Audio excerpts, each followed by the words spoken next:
আপনি কি জানেন প্রতি বছর পৃথিবী জুড়ে 2 বিলিয়ন কেজিরও বেশি ভেড়ার পশম সংগ্রহ করা হয়? এই সাধারণ পশমই কিন্তু বদলে যায় আমাদের শীতের সবচেয়ে নরম আর গরম কাপড়ে। কিন্তু প্রশ্ন হলো, একটা ভেড়ার শরীরের লোম কিভাবে ধাপে ধাপে কারখানায় পৌঁছে এত সুন্দর, দামি আর আরামদায়ক কাপড়ে পরিণত হয়?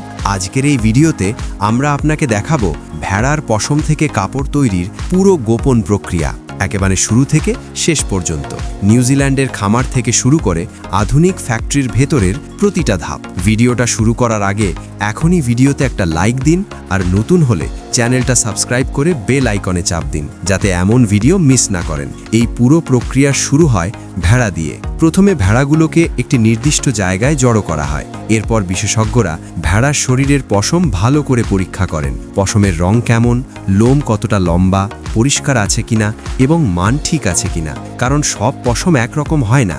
ভালো মানের পশম থেকেই পরে ভালো মানের কাপড় তৈরি হয়। সব কিছু ঠিক থাকলে শুরু হয় পশম কাটার কাজ। এই কাজটি করেন বিশেষ প্রশিক্ষণপ্রাপ্ত মানুষ, যাদের বলা হয় শিয়ারার। তারা আধুনিক মেশিন ব্যবহার করে খুব সাবধানে ভেড়ার শরীর থেকে পশম কাটেন, যাতে ভেড়ার কোনো ব্যথা না লাগে বা চামড়ায় আঘাত না হয়। একজন অভিজ্ঞ শিয়ারার অবিশ্বাস্য দক্ষতার সাথে দিনে 250রও বেশি ভেড়ার পশম কাটতে পারেন। হিসেব করলে দেখা যায় একটি ভেড়ার পুরো পশম কাটতে গড়ে মাত্র 1 থেকে 2 মিনিট সময় লাগে।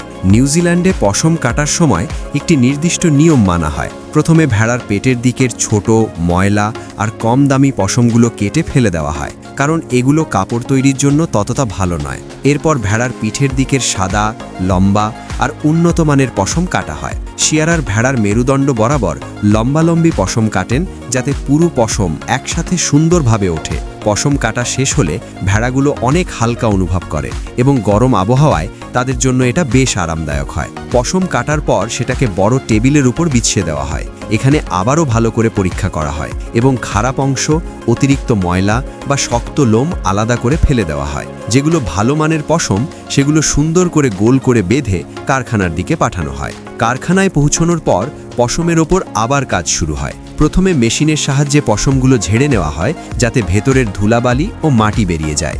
এরপর মেশিনে ঝাঁকিয়ে পশমগুলো আলগা করা হয়, যাতে লোমগুলো আলাদা হয়ে যায় এবং ধোয়ার সময় কম পানি লাগে। তারপর বড় গামলায় 77 থেকে 82 ডিগ্রি সেলসিয়াস গরম পানিতে হালকা সাবান মিশিয়ে পশম ধোয়া হয়। এতে পশমের ভেতরের প্রাকৃতিক তেল আর ময়লা পুরোপুরি পরিষ্কার হয়ে যায়। ধোয়ার পর পশমগুলো বড় ড্রায়ার ঘরে ঢোকানো হয়, যেখানে গরম বাতাস বা তাপের সাহায্যে সেগুলো শুকানো হয়। শুকানোর পর আবারও পরীক্ষা করা হয় কোনো রঙের সুতো ঢুকে গেছে কিনা, তেলের পরিমাণ ঠিক আছে কিনা এবং আর্দ্রতা সঠিক মাত্রায় আছে কিনা।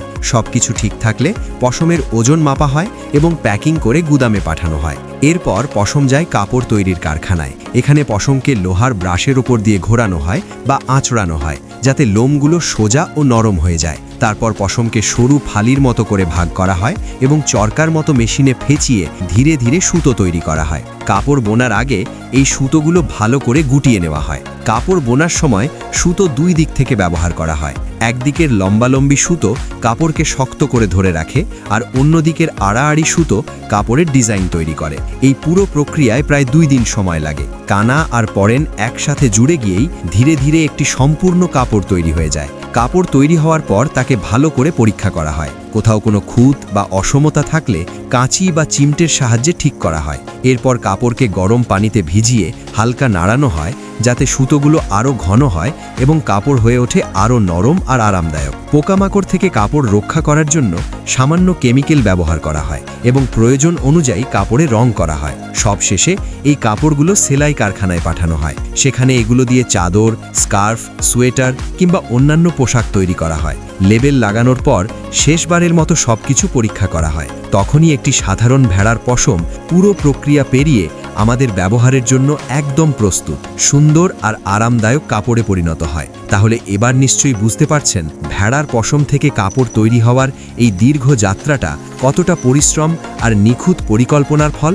এই কাজটা আপনার কেমন লাগলো তা কমেন্টে জানাবেন। ভিডিওটি ভালো লাগলে লাইক দিন, বন্ধুদের সাথে শেয়ার করুন, আর এমন আরও দারুণ টেকনিক্যাল গল্প পেতে সাবস্ক্রাইব করতে ভুলবেন না। দেখা হবে আবার নতুন ভিডিওতে।